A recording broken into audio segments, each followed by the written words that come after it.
श्री तारतम सागर सिंधी ग्रंथ को नवम प्रकरण मार्कंड जो दृष्टांत को हिंदी सरलार्थ। श्री सुंदरबाई ने हमें मार्कंडेय ऋषि का उदाहरण देते हुए कहा था, मैं इस वृतांत को तुम्हारे सम्मुख प्रकट करती हूँ। तुम्हारा वृतांत भी कुछ इस प्रकार का है। श्री सुंदरबाई ने मार्कंडेय ऋषि का उदाहरण वृतांत भलीभांति समझाया कि श्री सुखदेव जी ने तुम्हारे लिए ही श्रीमद् भागवत में यह वृतांत लिखा है। तुम भी उसी प्रकार यहाँ पर यह खेल देख रहे हो। इस जगत में पृथ्वी और आकाश के मध्य मार्कंडेय ऋषि के जीवन में जो घटना घटी, उस समय उनकी निद्रावस्था में उन्होंने अपने हृदय में जो कुछ देखा उसे भगवान नारायण ने भी देखा। भगवान नारायण ने मार्कंडेय ऋषि को माया दिखाई। ऋषि ने माया में जो कुछ देखा उसे भगवान नारायण ने उनको कहा समझाया।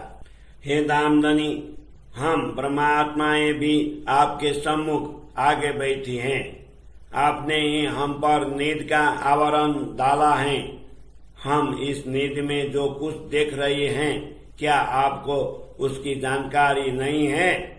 हम सभी को अपनी दृष्टि में लेकर आप धामधनी हमारे बीच बैठे हैं। अब आप हमारे हृदय की चाहना क्यों पूर्ण नहीं करते? इसे पूर्ण करने की चाहना तो आपके हृदय में है।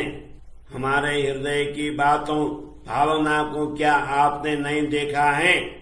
हमें आपके दर्शन की व्याकुलता हो रही है, उसे आप कैसे सहन कर रहे हैं? आप बैठे बैठे हमारी बातें सुन रहे हैं, तथापि आपने हमें अपने हृदय से ही कैसे दूर कर दिया है? आप हमारे हृदय की चाहना को क्यों पूर्ण नहीं कर रहे हैं? आपके हृदय में क्या है? मार्कंडेय ऋषि जब माया से किसी भी प्रकार नहीं निकल सके, तब भगवान नारायण ने उनके हृदय में प्रवेश कर उनको स्वयं में मिला लिया अथवा एकाकार किया।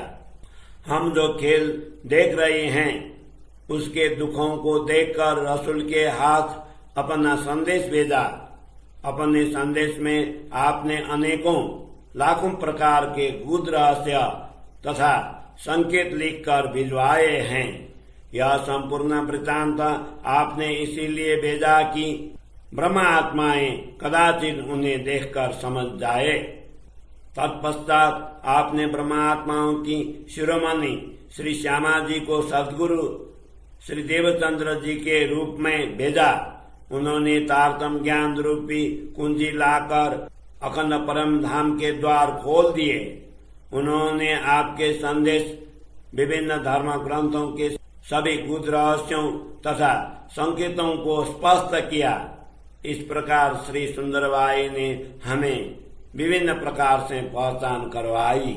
मैं इस प्रसंग को कहाँ तक कहूँ, यह तो अवर्णनीय है। उन्होंने वेद तथा कतेब दोनों ग्रंथों की भविष्यवाणी को मिलाकर हमें विश्वास दिलाया। इसमें हमारा हृदय तो जागृत हुआ, किंतु यह ज्ञान आत्मा तक नहीं पहुंचा। यह सब आपके आदेश के अधीन है। इसमें हमारा कुछ नहीं चलता है। मार्कंडेय ऋषि के हृदय की सभी बातें भगवान नारायण ने कही।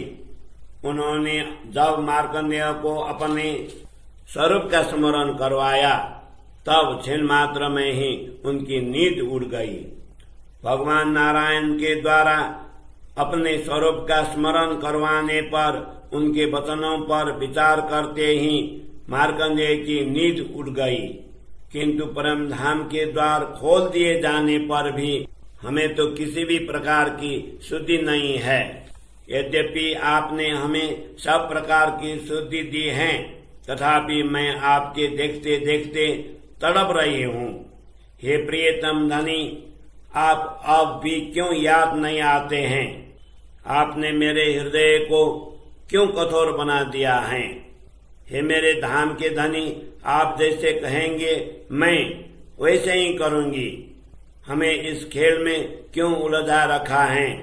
हे प्रियतम धनी, अब हमें अपनी मधुर वाणी सुनाकर परम धाम के दर्शन करवाइए एवं अपना दर्शन दीजिए, जिससे मेरे अंग प्रत्यंगों में शांति छा जाए।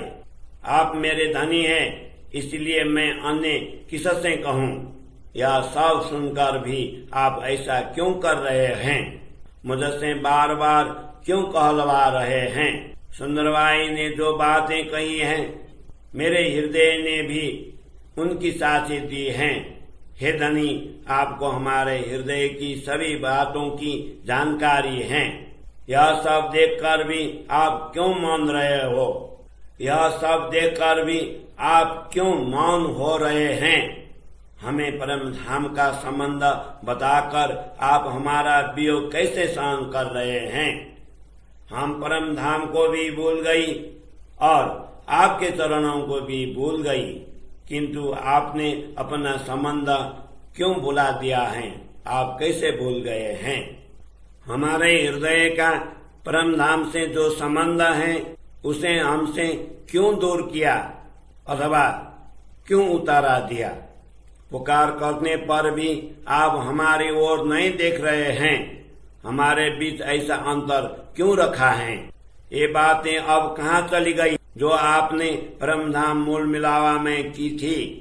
कदाचित हम भूल भी गई तो आप कैसे भूल गए हैं? मैंने बड़ी धृष्टता की है, किंतु हृदय में आपकी प्रेरणा होने पर ही मैं ऐसा कर रही हूँ। यदि मुझे